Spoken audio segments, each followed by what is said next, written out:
Hi guys, my name is Ayush Jain. I secured rank 23 in NEET and rank 33 in AIMS.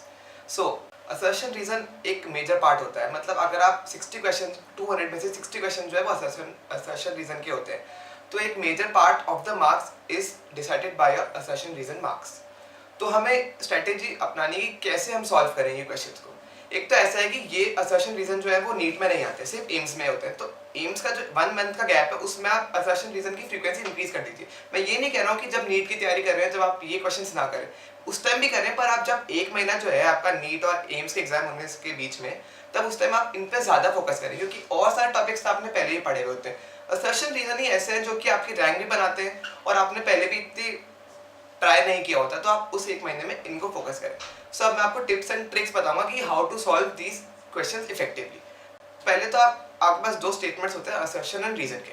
तो आप उन दोनों statements को independently देखिए. मतलब आप पहले असर्शन देखिए कि क्या वो स्टेटमेंट सही है, फिर आप देखिए कि रीजन जो है वो सही है क्या, एज 2 इंडिपेंडेंट स्टेटमेंट्स.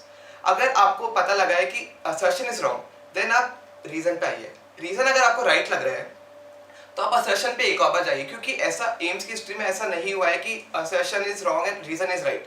तो इसलिए अगर आपको रीजन राइट लग रहा है तो आप असर्शन पे एक और बार जाइए और आप देखिए कि क्या वो सही है कि नहीं है. अगर वो सही नहीं है तो आपका ऑप्शन 4th है, क्योंकि अगर असर्शन रॉन्ग है तो आंसर इज 4th. इसलिए मैंने कहा आपको कि रीजन एक बार चेक कर लीजिए, क्योंकि अगर रीजन गलत है तो असर्शन हमेशा सही नहीं हो सकता. अब सेकंड पॉइंट ये है, अगर रीजन इज रॉन्ग देन आपका option lies in between C and D.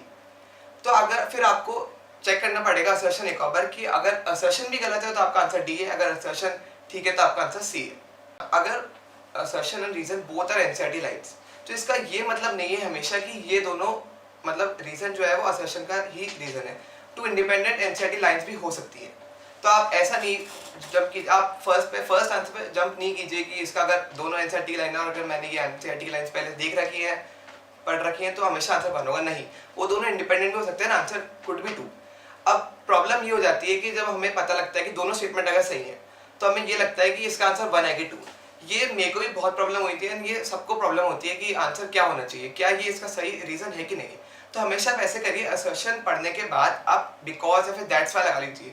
अगर आपने कोई स्टेटमेंट है उसके आपने उसके आगे बिकॉज लगाया एंड फिर आपने उसका अगला स्टेटमेंट जो कि रीजन है उसको रीड किया, तो अगर वो बिकॉज में फिट हो रहा है then your answer is first. अगर वो बिकॉज में फिट नहीं हो रहा है तो फिर आपका आंसर 2 है.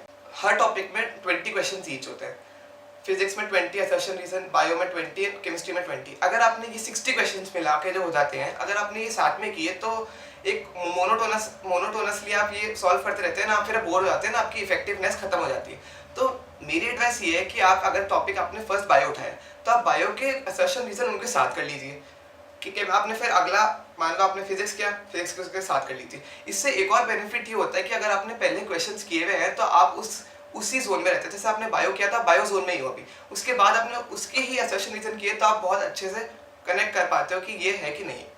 कभी कभार ऐसे रीजन हो जाते हैं जिनके हमें हवा नहीं लगती कि असर्शन तो ठीक है, हमको ये पता है, पर हमें ये नहीं पता होता उसका रीजन क्या है.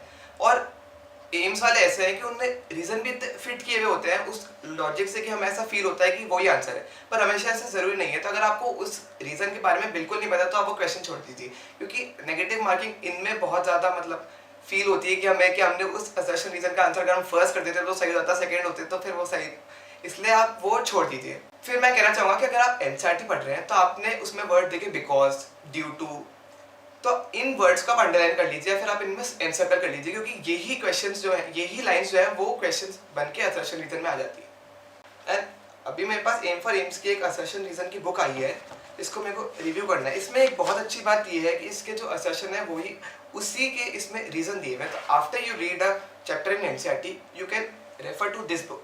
मतलब इससे आपके कंसेप्ट और स्ट्रॉन्ग हो जाएंगे, इससे आपके कंसेप्ट जो है वो और स्ट्रॉन्ग हो जाएंगे. तो आप इसको अगर चैप्टर पढ़ने की बात करें तो आपकी ज़्यादा अच्छी आपकी उस चैप्टर में ग्रिप आ जाती है.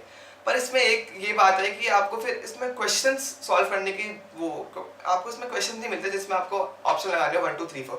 इसके लिए आप एम फॉर एम्स की एक बुक है जिसके अंदर प्रीवियस ईयर क्वेश्चंस दिए हुए हैं. तो वैसे तो आउट नहीं होते ये क्वेश्चन, पर एम फॉर एम्स ने वो क्वेश्चंस पूछ के, एम्स जिनने पेपर दिया था उनसे पूछ के उनने वो क्वेश्चन डाल रखे हैं, तो उसके अंदर इंटैक्ट क्वेश्चन होते हैं. तो आप इस बुक को, ये तो बुक सॉल्व करें, उसके बाद अगर आपको और प्रैक्टिस चाहिए कि आपका 1 2 3 4 में कोई सा आंसर हो सकता है तो आप उसके लिए वो बुक कीजिए. और लास्टली मैं ये कहना चाहता हूँ कि पिछली बार एम्स के पेपर में ऐसा हुआ था कि जैसे हमारी आदत है कि हम लास्ट ईयर के पेपर करते हैं तो हमारा फर्स्ट ऑप्शन ये होता है A and R both correct and R is the correct reason of A. पर इस बार ऐसा हुआ था कि इनने फर्स्ट ऑप्शन में ये वाला जो स्टेटमेंट है उन्होंने फोर्थ ऑप्शन में डाल दिया था। मतलब आप फर्स्ट ऑप्शन में ये देख रहे हैं कि both A and R wrong, and आप फोर्थ ऑप्शन में देख रहे हैं कि A and R right and R is the correct reason of A. तो इस बार आप सारे ऑप्शंस के साथ उनके जो लाइन स्टेटमेंट्स दिए हुए हैं कि कौन सा किसके करेक्ट है वो देख लीजिए ध्यान से।